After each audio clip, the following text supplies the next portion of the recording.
My name is Claire Bennett, and I need to tell you about the night my mother looked me dead in the eye and erased me from my own life. I was 34 years old, sitting at a dinner table I'd sat at 1,000 times before, the same crystal glasses, the same good china, the same soft lighting that made everything look like a scene from a magazine about families who had their shit together. Except we didn't. My mother, Linda, though I've called her worse things in my head since that night, she didn't scream. She didn't throw anything. She didn't even have the decency to look uncomfortable. She just folded her hands, real calm, real elegant, and said the words that would replay in my head for months. "Your brother deserves it." Just like that. Like she was commenting on the weather. And then she sat there and watched while everything I'd built, everything I'd bled for, everything I'd sacrificed weekends and holidays and my entire 20s for, all of it got handed to my little brother Mason like it had been waiting for him all along. The house, the company, the cash accounts, the whole damn empire. I remember the weirdest details from that moment. The sound of my father's fork scraping his plate, the hum of the air conditioner, the way nobody moved to stop what was happening, because to them this wasn't a betrayal, this was the plan, this was how it was always supposed to end. And me? I was just supposed to accept it. Here's what you need to understand about my family. My mother loved the idea of being a good mother more than she ever loved me. She hosted charity luncheons. She remembered birthdays. She made sure our house looked like something out of Better Homes and Gardens. From the outside, we were perfect. But inside that house, love wasn't something you just got. It was something you earned. Or in my brother's case, something you were born deserving of. My father, Harold, built Bennett Living and Design from the ground up. Well, technically my grandfather started it back in the 60s, just one small showroom selling cabinets and lighting fixtures. But my dad turned it into 6 locations across Minnesota. A real business. The kind that supplied model units for apartment developers and boutique hotels. By the time I was old enough to understand what the company meant to our family, I also understood something else. Mason was the favorite. Not just loved a little more. Not just given more chances. He was anointed. He was the future. And I was the help. My mother never came out and said it in one clean sentence. She said it in 1,000 tiny cuts. When Mason was 8 and broke a display lamp running around like a maniac, she laughed. "Boys will be boys," she said. When I was 10 and mislabeled some cabinet samples while trying to help after school, she pulled me aside and told me I needed to be more careful because people would judge me harder. When Mason forgot his homework, he was tired. When I brought home straight A's, I was doing what I was supposed to do. He got applause for existing. I got a checklist. By the time I was 16, I was spending Saturdays in the warehouse learning inventory codes. I'd help customers pick out tile finishes. I'd reorder hardware. I'd answer questions about faucet brands with more patience than I ever got at home. And I liked it. I really did. Because in that warehouse, things made sense. A problem came in, you solved it. A client hesitated, you listened. A shipment got delayed, you figured it out. I wasn't trying to impress anyone anymore. I just wanted to be useful. I wanted to matter. Mason, meanwhile, floated in and out of the business, like he was doing us a favor just by showing up. He'd walk through the showroom in expensive sneakers, flirt with the girls at the front desk, talk about branding and optics like he was about to revolutionize retail. Then he'd disappear before lunch. And my mother? She loved it. She'd stand there watching him gesture at a mood wall or some lighting display like he was Steve Jobs. "Look at him," she'd say.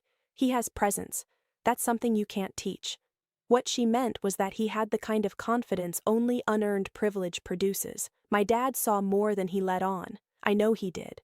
There were moments I'd catch him watching me at work, quietly noticing how I handled a difficult vendor call or calmed down an angry customer.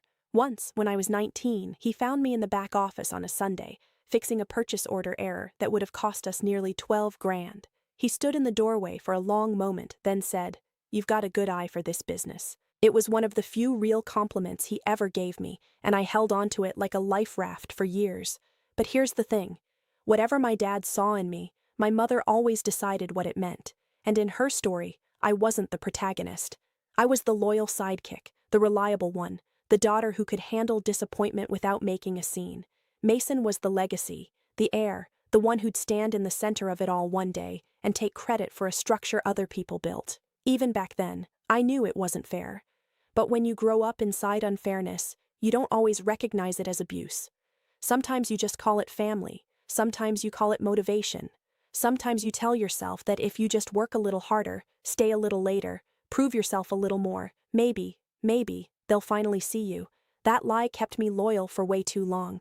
I went to the University of Minnesota and studied everything I thought would make me impossible to ignore. Retail operations, supply chain strategy, digital merchandising. I wasn't chasing some dream. I was building a case. If I had the right degree, the right internships, the right results, then nobody could pretend I didn't belong. During school breaks, I came home and worked full-time at Bennett Living and Design. Not the glamorous parts, the parts that actually mattered. I sat in on vendor calls. I learned freight schedules. I tracked which showrooms had dead inventory rotting in back rooms while other locations were constantly running out of the same damn products. I noticed patterns before people twice my age did. During my junior year, I built this basic internal reporting system that flagged slow-moving inventory and auto-reordered bestsellers based on seasonal trends instead of gut instinct. It wasn't flashy, but within 6 months we'd cut waste, improved delivery times, and freed up more cash than any of our holiday marketing campaigns ever had. My dad admitted it helped. My mother told me not to get ahead of myself. Mason, who just changed his major for the 3rd time before landing on something vague in communications, came home that same summer talking about brand elevation. He wanted new logos, influencer partnerships, launch parties, a whole campaign built around lifestyle storytelling. He'd never once stayed late to count damaged shipments, never fixed a single vendor contract, but somehow he was speaking with complete confidence about the company's future, and my mother ate it up. She told my father the business needed a modern male face. That phrase stuck with me, because it explained everything. A face, not a brain, not discipline, not a backbone, just someone who looked right in a photo, someone who fit the story she wanted to tell about our family. When I graduated, my dad offered me a regional operations role. It sounded important until I saw the salary and the actual authority attached to it. I'd have all the responsibility but none of the power. I was expected to fix problems, not make decisions. Mason, who had 0 measurable achievements and the attention span of a golden retriever, got made director of brand development before he even understood our vendor structure. He got an office with glass walls and a budget he hadn't earned. I got 3 districts, 2 chronically understaffed stores, and a polite reminder from my mother that I needed to prove myself without expecting special treatment. I wanted to laugh in her face the first time she said that. Special treatment, as if that had ever once been mine. So I did what I'd always done. I worked. I reorganized store layouts to improve customer flow. I negotiated better terms with suppliers. I convinced a hotel developer to use us for 3 model units after I redesigned our whole B2B pitch. I launched an online consultation program for suburban homeowners who wanted remodel guidance without dragging themselves into a showroom. That single program doubled our lead generation in 2 locations within 8 months. And every single time the company moved forward, someone found a way to hand the spotlight to Mason. He hosted events, smiled for cameras, posted polished videos about the future of design retail. He acted like success was a vibe you could manifest. Meanwhile, when one of his overpriced branding campaigns brought in tons of social media buzz but almost no actual buyers, I was the one who had to explain to my dad why the revenue projections missed. My mother's excuse never changed. Mason needs room to grow. He needs confidence. He needs trust. And what did I need? Apparently, less. Less praise, less money, less recognition, but more responsibility, more patience, more sacrifice. It might have broken me if I hadn't started noticing something important. The people who actually worked for a living respected me. The warehouse manager called me when a shipment looked off. Store managers brought problems to me before escalating to corporate.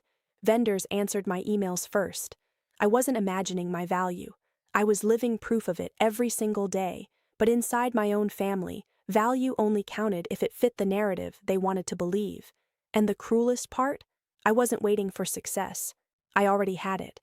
I was waiting for the people who'd benefited from my loyalty to finally admit it. People like that almost never do. Not until losing you costs them something. The dinner happened on a Thursday in early October. If I'd known what was waiting for me, I would have turned the car around. Hell, I would have left the state. My mother called and said it was just family. She told me not to be late because Dad had an important announcement. I figured it was about succession planning, or maybe the commercial partnership we'd been discussing with a luxury apartment developer. Some stupid, naive part of me actually thought this might be it. The moment my dad finally formalized the role I'd been doing in practice for years, I pulled up to the house and just sat there for a second. The front steps were lit with those warm lanterns my mother loved. The windows glowed. It was the kind of house people slow down to look at during the holidays. Picture perfect. And I had this weird feeling, like I was walking into a photograph instead of a home. Mason showed up 20 minutes late in a cashmere coat, looking smug as hell. That should have been my first clue. He had that expression people get when they already know the ending. Dinner started normal enough. My mother talked about some fundraiser. Dad asked one question about sales at the Adina showroom. Mason kept checking his phone and smiling to himself. Then dessert got cleared. My mother folded her napkin, and the whole temperature of the room changed. Dad started talking, but Mom took over halfway through. That alone should have told me who'd arranged this whole thing. She said they'd spent months thinking about the future, about what was best for the family, the company, the Bennett name. She said it was time to transition the business to the next generation. My heart started beating harder, not because I was sure of anything, but because some stubborn part of me still wanted to believe I hadn't spent all those years earning nothing. Then she looked at Mason, the way people look at someone they're about to crown. "Your brother deserves it," she said. "He'll be taking control of the company moving forward." She kept talking, but I only caught fragments. Company shares, family trust, long-term growth, cash accounts, future leadership. Then came the rest. The house, too. They were transferring it as part of some estate restructuring, to give Mason stability, to preserve family assets. Preserve them for who, exactly? That part wasn't hard to figure out. I asked the only question that mattered. What about me? Not angry, not loud, just clear. My mother met my eyes and gave me the same look she'd give a server who brought the wrong wine. "You'll be fine, Claire. You've always been independent. Your brother needs a stronger foundation."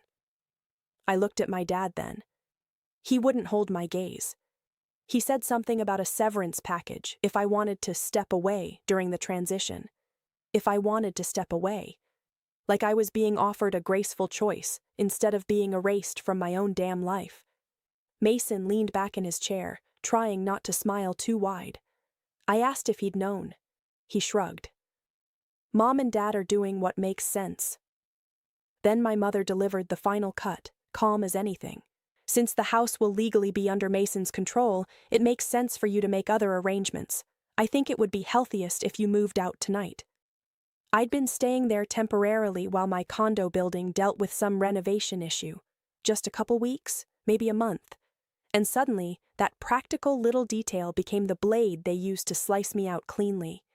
I stared at her, not because I didn't understand, but because I wanted to be absolutely sure she meant it. She did. My father said something useless about not making this harder than it needed to be. Mason said maybe some distance would be good for everyone. That's when something inside me went cold. Not loud, not dramatic, just cold. I saw the whole thing clearly for the first time. Years of my labor, years of swallowing disrespect, years of playing the loyal daughter while my mother built the story she'd always planned to tell. This was always the ending she wanted. I stood up. I put my napkin on the table, looked at each of them one by one. I didn't beg, because there's no dignity in begging people to see what they've spent years refusing to see. I didn't yell, because anger would have given them an excuse to call me emotional. Instead, I said, "I hope this decision gives you exactly the future you think you deserve." My mother told me not to be dramatic. Mason actually laughed under his breath. I walked upstairs, packed 2 suitcases, grabbed my laptop and my purse and the box of personal papers I kept in the guest room closet. Then I left through the front door without looking back. Nobody followed me to the driveway. Nobody tried to stop me. That silence told me everything I needed to know. I sat in my car with my hands on the steering wheel, and I finally understood the truth I'd been negotiating against for years. They hadn't failed to see my worth, they'd seen it just fine.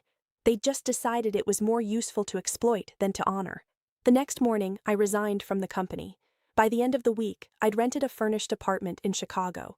I told myself it was temporary, just long enough to breathe, to think, to figure out what came next. But somewhere between leaving that dining room and crossing state lines, another thought took root. Maybe being thrown out wasn't the end. Maybe it was the first honest thing they'd ever done for me. Chicago wasn't where I'd planned to rebuild my life.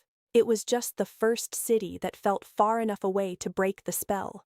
I chose it because it was big and fast and expensive enough to scare me a little, and because it was full of independent design businesses that needed exactly the kind of operational help most owners don't realize they're missing until things are already sliding downhill. My first apartment overlooked an alley and a brick wall. The radiator hissed all night. The kitchen was barely wider than my shoulders. But it was mine. And for the first time in years, every single decision inside my life belonged only to me. The first 2 weeks were ugly. I wish I could tell you I landed in a new city full of fierce clarity and unstoppable momentum. But that's not how it went. I slept like shit. I replayed that dinner on a loop. I kept hearing my mother say, "Your brother deserves it," in that soft, civilized voice that made cruelty sound like administration. I wrote angry messages to all 3 of them and deleted every single one. I imagined going back just long enough to say everything I should have said at that table. Then one morning, I looked at my bank account, my resume, and my own face in the mirror, and I realized I had 2 options. I could become a full-time witness to my own humiliation, or I could get busy. So I got busy. I started Claire Bennett Retail Advisory with a folding desk, a borrowed printer, a prepaid co-working space membership, and a stack of case notes from problems I'd already solved in my old life. I positioned myself very carefully. I wasn't some generic business consultant. I was the person you called when your beautiful showroom was bleeding money because nobody had aligned inventory, staffing, customer flow, and vendor terms into a system that actually worked. My first month was mostly rejection. I sent emails, made cold calls, walked into stores and introduced myself to people who had zero reason to trust me. Some smiled politely and never responded. Some looked at me like I was too young, too female, too alone, or all 3. But then one owner on the North Shore called me back. He had 2 kitchen and bath showrooms, a messy online booking system, slow-moving stock, and a manager who'd just quit. He couldn't afford a big consulting firm, so I offered him a lower upfront fee with performance incentives if I improved his numbers within 60 days. I worked like my life depended on it, because in a lot of ways, it did. I rebuilt his lead funnel, retrained his sales staff to stop pitching products and start diagnosing what was actually making homeowners hesitate. I reorganized his floor plan to move high-margin items into better sightlines, renegotiated one freight agreement that had been bleeding him dry for months.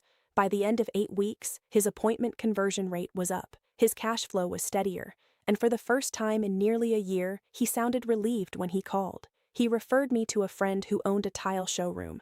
That guy referred me to a cabinet group in the western suburbs. Little by little, my calendar started filling. I stopped introducing myself as someone who used to work in a family company. I started introducing myself as exactly what I was, someone who knew how to fix businesses that had been coasting on image instead of structure. And the further I got from Minnesota, the clearer I could see what had actually happened. They'd mistaken my steadiness for availability. They'd mistaken my competence for obligation. They'd assumed that because I'd always shown up, I always would. In Chicago, nobody loved me. Nobody owed me anything. And weirdly, that made everything cleaner. Clients paid me for results. When I hired people, they respected me because I trained them well and actually listened. If something failed, we dealt with it honestly. If something worked, the credit went where it belonged. I built my company on the rules I'd been denied. Merit mattered, transparency mattered, accountability mattered. By month 6, I had enough recurring work to lease a small office with glass walls and a view of the lake I could barely believe I'd earned. I hired 2 women who'd both been overlooked at bigger firms, despite carrying entire teams on their backs for years. Watching them settle into a place where their intelligence wasn't treated like a threat healed something in me that success alone never could. Around that time, I started hearing things from Minnesota. Former employees reached out quietly at first, a text here, an email there, a call after work hours. Mason had fired 3 long-term managers because he said they lacked fresh energy. He'd brought in friends who understood branding but not operations. He'd cut back on warehouse controls because he wanted things to move faster. He'd approved expensive showroom updates in 2 locations while delaying payments to suppliers. On social media, the company looked glamorous. In real life, cracks were showing everywhere. I listened, thanked people for the information, and kept my distance, not because I didn't care, but because I'd finally learned that not every disaster you can fix is your responsibility to absorb. I bought a condo at the end of my first year. Nothing huge, clean lines, natural light, a narrow balcony, enough room for a dining table and bookshelves that were actually mine. I stood in the empty living room after closing with the keys in my hand, and I had this thought that almost made me laugh. They'd thrown me out of a house that was never really mine. And in the process, they'd forced me to build a life nobody could ever take from me. Still, the story wasn't over yet, because in stories like mine, you know what comes next. People who hand everything to the wrong person don't escape consequences forever. Eventually, the bill comes due, and one cold Tuesday morning, it showed up on my phone in the form of a message from the woman who'd once told me to leave before midnight. "Mortgage is due. Please help your brother." I stared at that message for a full minute before I put my phone face down on my desk. Not because I was confused, but because I was trying to decide which emotion hit first. Anger? Vindication? Disgust? Maybe all 3. My mother hadn't called to ask how I was, hadn't apologized, hadn't said she missed me or admitted what she'd done. She'd gone straight to the emergency, straight to the extraction point. "Please help your brother." Like the last year had never happened. Like I hadn't been the one she looked in the eye and removed from the family with perfectly manicured hands. I didn't answer right away. I went into a client meeting, reviewed a quarterly report, signed off on a staffing plan. But by late afternoon, the messages had multiplied. Another from my mother, one from my dad saying it was urgent, one from Mason that just said, "Call me." I almost laughed at that one. He hadn't used my name, hadn't even attempted remorse, just gave me an instruction, like I still existed in his life as unpaid backup. I called my father first. Out of all of them, he was the only one who'd occasionally sounded like an actual person instead of a role. He answered so fast it was obvious they'd been sitting by the phone. His voice had changed, thinner, older, less certain. He told me the company was under pressure, cash flow problems, vendor disputes, loan issues, the kind of language men use when they're hoping vocabulary can soften the humiliation of failure. I let him talk until I had the facts. The truth was worse than the phrasing. Mason had pushed an aggressive expansion strategy without securing stable supply contracts. He'd over-ordered in categories that looked good in promotional photos but moved slow in real life. He'd drained cash into rebranding, events, and renovations while delaying payments to the suppliers who actually kept the business running. When vendors tightened terms, inventory started slipping. When inventory slipped, delivery times got worse. When delivery times got worse, high-value clients pulled out. Commercial accounts started threatening legal action over missed deadlines. Then came tax issues. Then a line of credit problem. Then the house. The family home had been leveraged to keep the business afloat, and now the mortgage payment was behind. My mother got on the phone next and started crying almost immediately. But even through the tears, I could hear the old pattern underneath. She wasn't asking me to come back because she finally saw me. She was asking because the chosen child had failed and the useful one was still alive. I asked where Mason was. My father hesitated. That told me enough. "Florida," he finally said. He went to meet a potential investor. I asked if by potential investor he meant friends, parties, and pretending the numbers would fix themselves while he avoided consequences. Silence. It was almost insulting how predictable Mason still was. I told them I wouldn't be sending money. My mother gasped like I'd slapped her. My father tried a different angle. "Employees are suffering, Claire. Families are depending on this business." That part got to me. Because it was true, and he knew it would. Innocent people always pay when incompetent men get protected too long. I asked for the full books, the debt schedule, supplier notices, legal exposure, and a complete breakdown of Mason's compensation and discretionary spending over the last 12 months. My father sent what he could by the next morning. I reviewed it with my own financial advisor, and by lunchtime I understood just how deep the rot went. This wasn't one bad quarter. This was a sustained pattern of vanity, recklessness, and denial. Mason had used company funds for luxury travel, upgraded vehicles, private events, a condo lease in Florida, all while laying off experienced staff. He'd cut the very people who knew how to keep the business standing. He'd preserved the image by cannibalizing the structure. When my mother called again asking what I was going to do, I finally answered with the only clarity she'd ever respected. Your child, your responsibility. She started crying harder, said I was being cold, said, family doesn't abandon family. That's when I asked her if she remembered the dinner, if she remembered telling me to leave, if family only applied when the son was winning and the daughter was needed to absorb the damage. She had no real answer. Just more tears. Then came the apology tour from Mason. At first it was shallow. Things got out of hand. The market changed. People around him had made mistakes. Not once did he say I was right. Not once did he admit he'd destroyed what others built.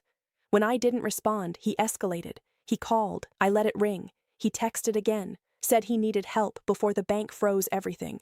That one line told me more than I needed to know. The empire my mother had handed him with a smile wasn't just failing.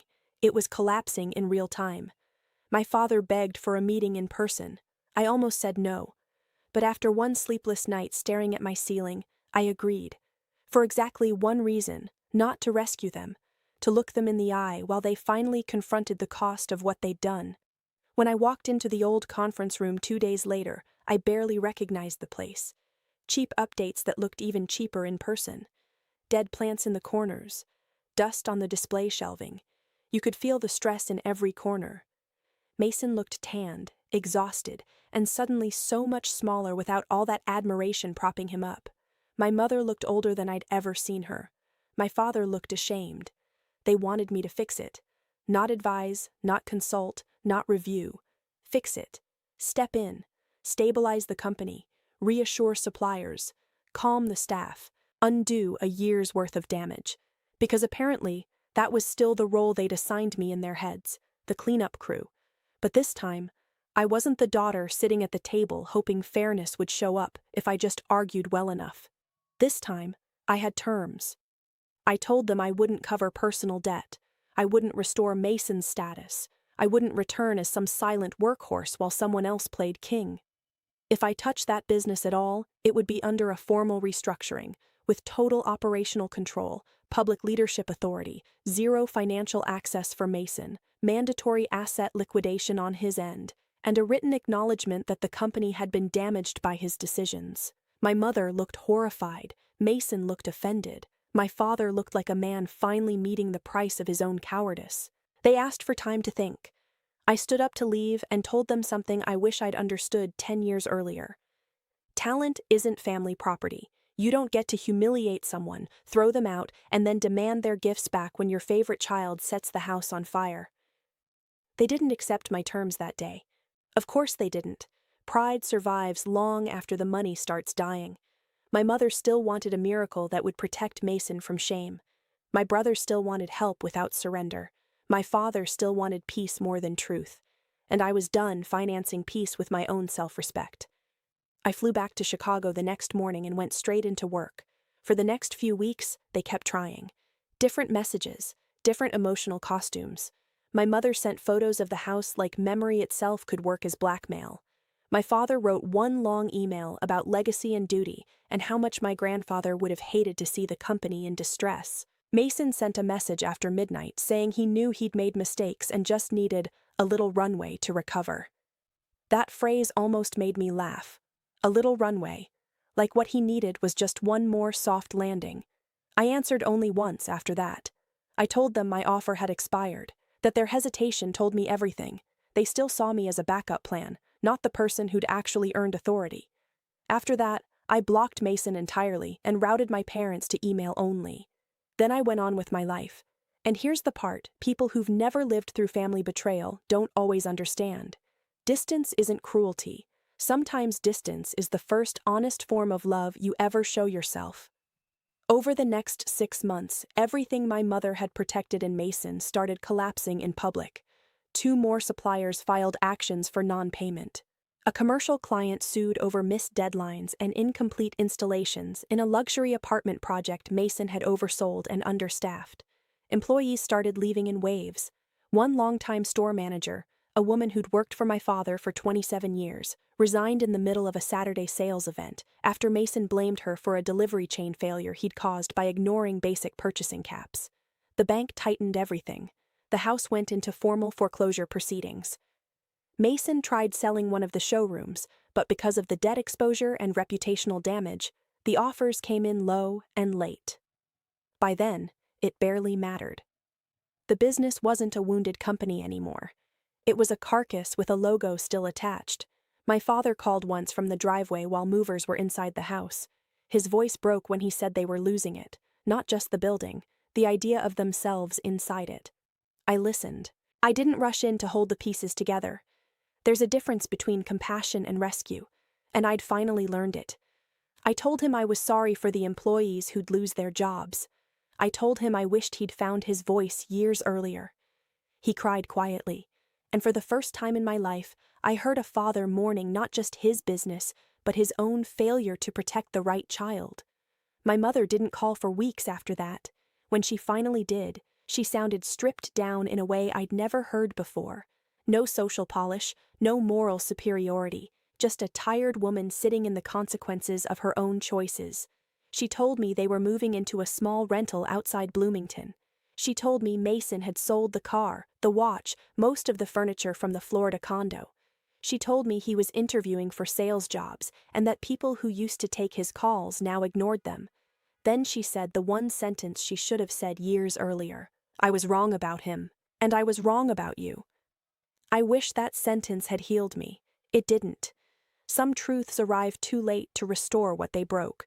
But I took it in, because truth still matters, even when it can't reverse the damage.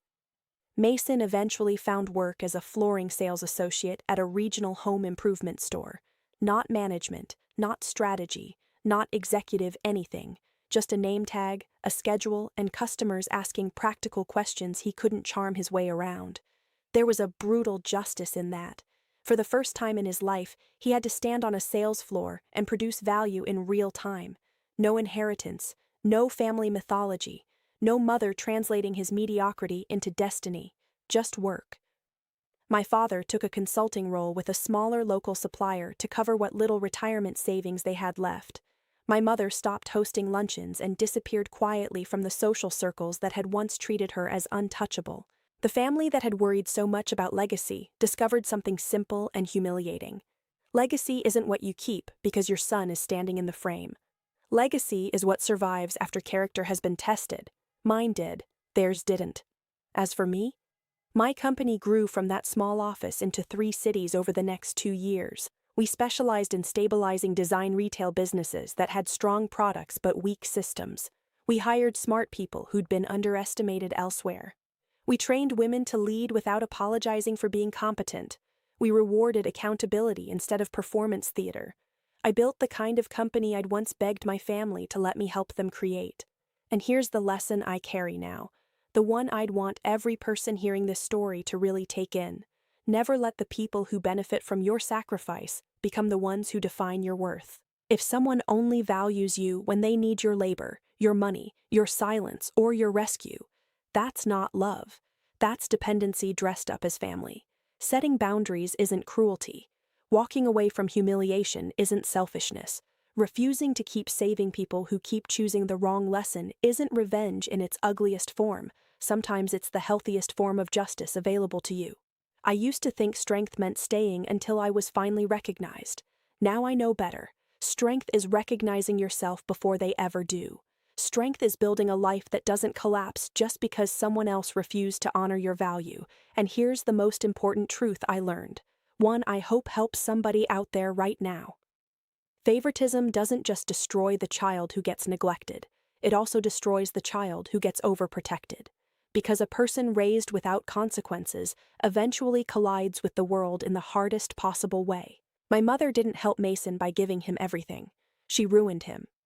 My father didn't preserve peace by staying quiet. He helped create the disaster, and I didn't save myself by finally being loved correctly. I saved myself by refusing to keep living where love had conditions attached to my usefulness. About a year after everything fell apart, my father sent me a letter.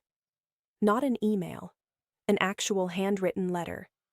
In it, he said he'd spent a lot of time thinking about the choices he'd made, about the times he'd stayed silent when he should have spoken up, about the daughter he'd watched carry the weight while he let someone else take the credit.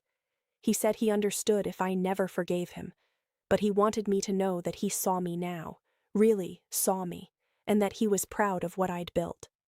I read that letter 3 times. Then I put it in a drawer and went back to work. Because here's the thing about those late apologies. They matter. They really do. But they don't erase the years you spent believing you weren't enough. They don't give you back the version of yourself that still thought love was something you could earn through perfect performance. What they do, if you let them, is close a chapter. Not with a happy ending, not with reconciliation, just with clarity. I see my parents occasionally now, holidays sometimes, brief visits that are civil but not close. Mason and I don't speak, not out of hatred, just out of honesty. We don't have anything to say to each other. We never really did. My mother still struggles with what happened. I can see it in her face when she looks at me. There's this confusion, like she's trying to reconcile the daughter she dismissed with the woman sitting across from her now. She asks about my business sometimes, carefully, like she's stepping around glass. I answer politely, but I don't offer more than she asks for. Because I learned something crucial in all of this. Forgiveness doesn't require closeness. You can release the anger without reopening the door. You can wish someone well from a distance that protects you. My company just opened a 4th location.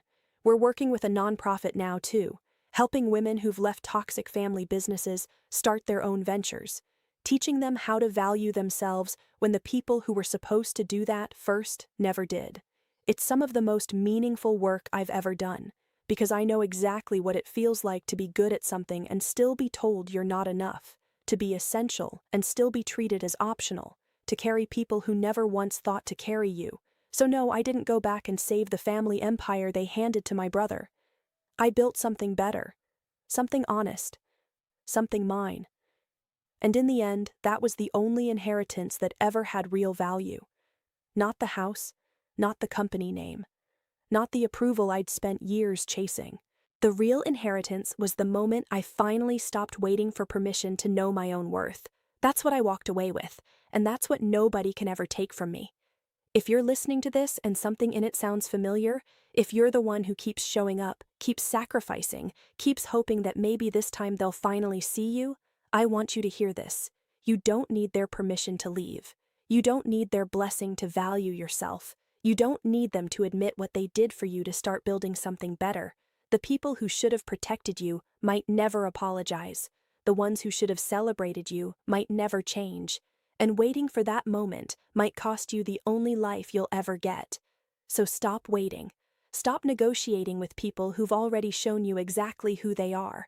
Stop setting yourself on fire to keep people warm who wouldn't cross the street to bring you water. Your worth isn't up for a family vote. It never was.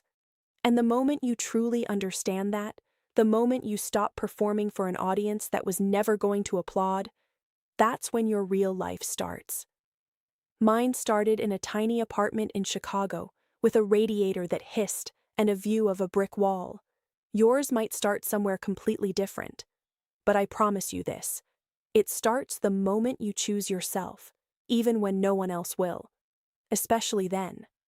My name is Claire Bennett. I'm 36 years old now, and the family that threw me away thinking I was disposable learned something they'll carry for the rest of their lives. I wasn't the backup plan. I was the whole foundation. And when they kicked me out, they didn't just lose a daughter.